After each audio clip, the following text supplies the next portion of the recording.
Joe, je t'avais pourtant dit de ne pas épouser cette femme. Maman, qu'est-ce que tu racontes encore? Voilà le résultat. 10 ans de mariage, et pas même un enfant dans cette maison. Maman, j'ai compris. C'est pas la peine de parler d'elle comme ça. Comment veux-tu que je parle? Une femme vile qui a pris la maison de mon fils. Maman, comment allez-vous? Il fallait m'appeler avant de venir, j'aurais préparé quelque chose avant votre arrivée. Moi t'appeler avant de venir dans la maison de mon propre fils? Dans tes rêves. Pardon maman, je voulais juste bien faire. Et puis depuis que tu es entrée dans cette maison, dis-moi, tu as déjà fait quoi de bon ici? Maman, est-ce que j'ai fait quelque chose de mal? En plus, elle joue l'amnésique avec moi.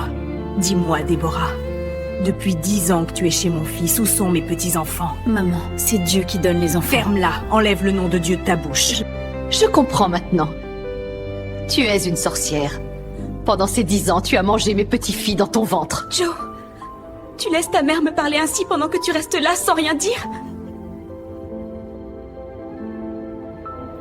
Elle me traite de sorcière et toi tu dis que ce n'est rien? Ah, Déborah, tu exagères. Qu'est-ce qu'elle a dit de si grave? Joe, elle dit que j'ai mangé ses petites-filles et tu appelles ça rien? C'est ma mère. Tu veux que je fasse quoi? Que je la gifle? Et puis, il y a peut-être une part de vérité dans ce qu'elle dit. Donc tu laisses délibérément ta mère me parler ainsi et tu dis qu'il y a une part de vérité? Déborah, ne complique pas les choses. Joe, ce n'est pas avec toi qu'on est allé à l'hôpital? Le médecin n'a-t-il pas dit que je n'avais rien? Ce n'est qu'un détail, Déborah. Si c'était vraiment le cas, tu aurais déjà un enfant. J'ai fait 5 tests, Joe! 5! On m'a toujours dit que je n'avais rien! Qu'est-ce qui te fait croire que le problème vient de moi?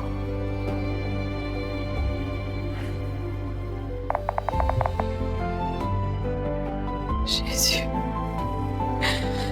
Jésus, pourquoi tu me fais ça? Pourquoi me jettes-tu en pâture au loup? Je n'ai que toi, mon Dieu. Ne m'abandonne pas. Le jour, je crie à toi. La nuit, mon lit est trempé de mes larmes. Je suis humiliée dans ma propre maison. Aucun reste Dieu. Toi qui as exaucé Sarah et lui as donné un enfant dans sa vieillesse. Où es-tu? Toi qui as exaucé Élisabeth. Mon cœur est rempli d'amertume, Seigneur Jésus. Secours-moi. 10 ans que je t'attends. Viens tenir tes promesses.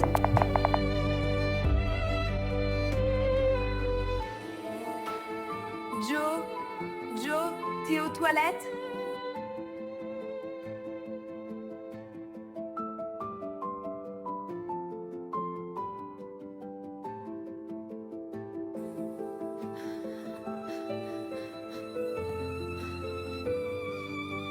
Pourquoi as-tu dormi sur le canapé? Depuis que je dors dans la chambre, c'est quoi le résultat? Même pas une petite souris. Dieu me fera justice. Et il te fera ravaler tes mots. Souviens-toi bien de tout ce que tu me dis aujourd'hui. Ton Dieu, qui a fait 10 ans sans rien te donner, est maintenant proche de la ménopause. Qu'est-ce qu'il va faire maintenant? Même si ces promesses venaient à vélo, elles auraient déjà atteint leur destination. Joe, tu me fais mal. Tes paroles me blessent profondément. Fais un effort, Déborah. Juste un enfant, c'est trop demandé.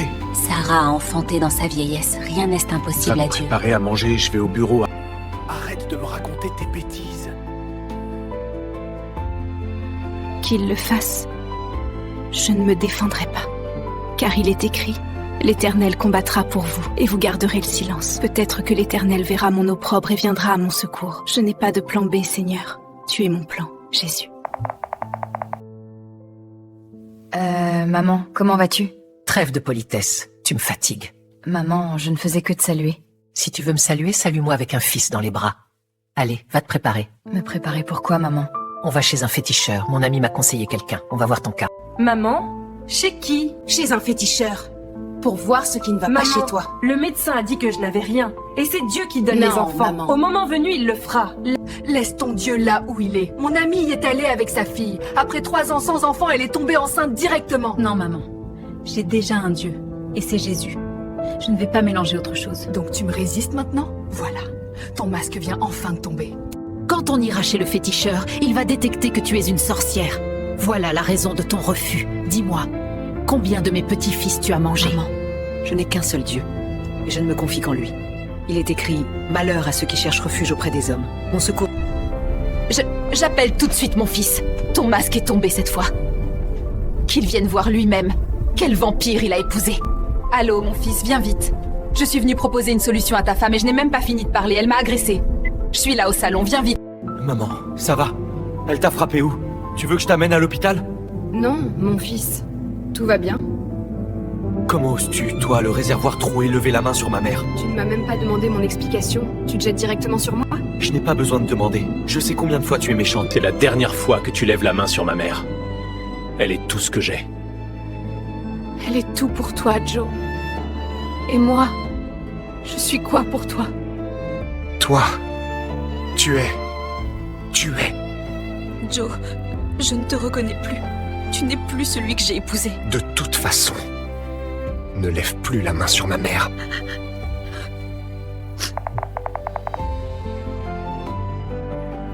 Je sais pas ce que je vais faire. D'un côté ma mère, de l'autre ma femme. Elles s'entendent pas du tout. Il faudrait trouver un terrain d'entente. Sinon, tu vas souffrir, mon frère. Ma mère veut juste qu'elle l'accompagne pour un test chez un féticheur. Et elle en fait tout un plat. Joe, tu parles de test tous les jours, c'est la 5e fois, rien chez elle. Pourquoi tu ne fais pas le test toi-même? Pour voir si le problème ne vient pas de toi. Ah, mon frère, tu me connais. Je n'ai aucun problème. Oh, tout fonctionne.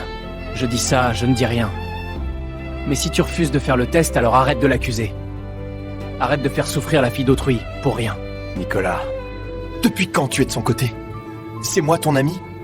Ou elle? Désolé frère, mais il fallait que quelqu'un te le dise, avant que tu ne regrettes après. Au revoir Nicolas. Tu sais, chérie, tu devrais accompagner ma mère chez le féticheur. Ça évitera des accrochages. Il faut la rassurer. Tu t'entends parler? Tu veux que je sacrifie ma relation avec Dieu pour calmer les humeurs de ta mère? Le Dieu que tu chéris t'a déjà donné quoi? Un enfant? On te propose une solution rapide. Tu refuses. Je ne vendrai pas mon âme au diable pour ta mère, désolé. Maman, elle a catégoriquement refusé. Pourquoi ne pas emmener le féticheur ici? Je paierai le déplacement. Tu crois que je n'y ai pas déjà pensé? Je l'ai amené. Mais arrivé devant cette porte, il n'a pas pu entrer. Il dit qu'il y a une énergie bizarre autour de la maison. Que s'il force l'entrée ici, il ne sortira pas vivant. Comment ça, maman? Tu n'écoutes rien ou quoi? Ça veut dire qu'il y a une protection inexplicable autour de ta maison. C'est faux, maman. Je n'ai jamais pris de protection nulle part. Alors, et c'est cette sorcière qui l'a prise ailleurs? Maman, c'est facile. Amène directement son nom. Je te donne sa carte d'identité, tu l'amènes au féticheur. Fais les incantations pour voir ce qui ne va pas. Tu réfléchis trop lentement, mon fils. Si je viens la forcer à m'accompagner, et c'est que j'ai déjà tout essayé. J'ai donné son nom. Dès que le féticheur a commencé les incantations, arrivé sur son nom, il a voulu le prononcer, il s'est brûlé la langue. Et moi-même, j'ai commencé à me sentir bizarre. Je suis sortie en courant. Je l'ai appelé plus tard. Il m'a dit qu'il y a quelque chose de bizarre avec cette fille. Si elle ne vient pas volontairement d'elle-même, il ne fera rien. Une impasse. Maman, serait-ce son Dieu qui la protège? Quel Dieu? J'ai vu l'expression terrifiée du charlatan quand il a déclaré n'avoir jamais vu ça. Tu crois vraiment que son Dieu fait ce genre de choses? Alors, c'est quoi, maman? N'oublie pas, mon fils, les sorcières aussi ont des protections. Linda, comment tu t'es débrouillée pour tomber enceinte? Qui est le père? Maman, je ne sais pas vraiment. C'était lors d'une fête. On avait bu. Il faut régler ça vite. Victoria va venir te présenter son fils. On ne va pas jeter la honte sur nous. Maman, j'y suis déjà allée, chez le médecin. Il a dit que j'ai des difficultés à concevoir. Cette grossesse, c'est peut-être ma seule chance. Si je perds cet enfant, je n'en aurai peut-être jamais. Écoute-moi bien. Demain, quand il viendra, sois charmante. Montre-lui la meilleure version de toi. Ça fait 10 ans qu'il est marié sans enfant. Une grossesse, ça peut être une bonne nouvelle pour lui. Sois intelligente, c'est lui le père désormais. Joe, j'hésitais au début à te rencontrer. Mais en te voyant, tu n'es pas mal. Honnêtement, je ne sais pas ce que je fais ici. Je suis marié. Être marié n'empêche pas de se détendre un peu. Ok, si c'est comme ça, pas de souci. Je ne bois pas. Oh non! Linda! Ça veut dire quoi? Je fais quoi ici? Joe! Oh mon Dieu! Déborah. Je suis mort.